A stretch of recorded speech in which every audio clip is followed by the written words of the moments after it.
for maybe an apartment or whatever you're trying to do to get your life together. But I asked them to help me get my vending license so I could possibly start selling books. And what made me want to start selling books, it was a lady by the name of Venus inside of the store. I mean, inside of the school.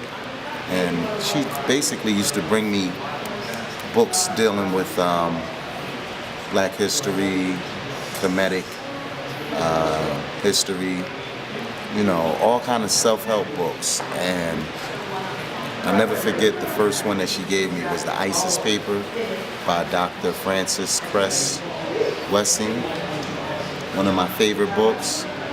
And I just fell in love with reading again. I've always been an avid reader, but when I started learning more about the knowledge, it just really had me open. And what happened was, I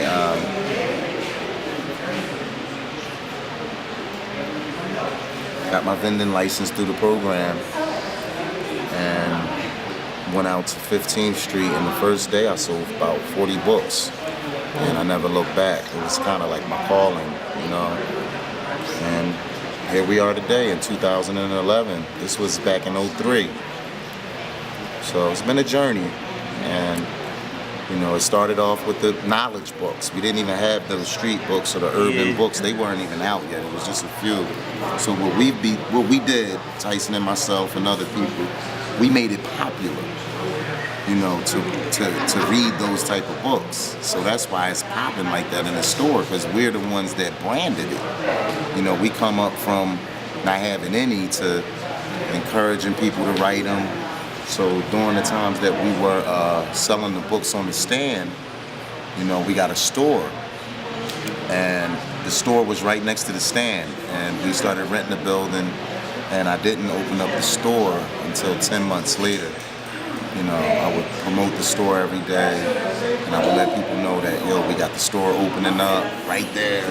So for 10 months straight, I promoted the store every day off of my stand. Now I don't have to pack up the books on my van and take them home. Now I can just take them right to my store that I have. But I just piled up the stuff for 10 months straight, and the grand opening was like bonkers. I mean, we've really been doing it big for the last 7-8 years.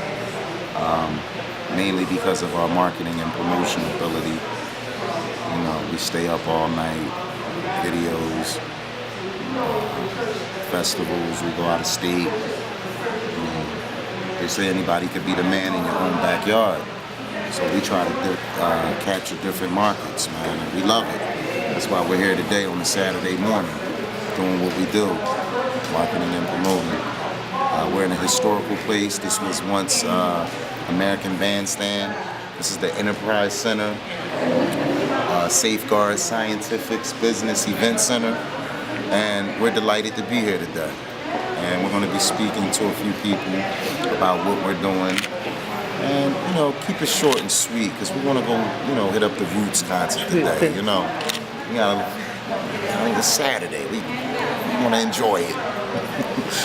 I'm saying, so. I feel like it's what? Sunday. Yeah, what made you become selling mixtapes though? That's what I know. You added the mixtapes in the books. The mixtapes didn't come along until about 3 years ago, maybe 4. Okay. That wasn't a part of the plan in the beginning. Whose idea was it? It was mine. We don't sell mixtapes. We promote them. You buy a book, you get a free CD. So that's one of my ways to encourage the youth and younger people to come into the store more, because if they hear Lil Wayne or Rose or whoever, Kanye, it's like music has always been spiritual to our people, where when people hear music, it draws them in. So that's a big trick. I trick a lot of people into thinking we're a music store or music company. I wouldn't say record label, because I don't put out records.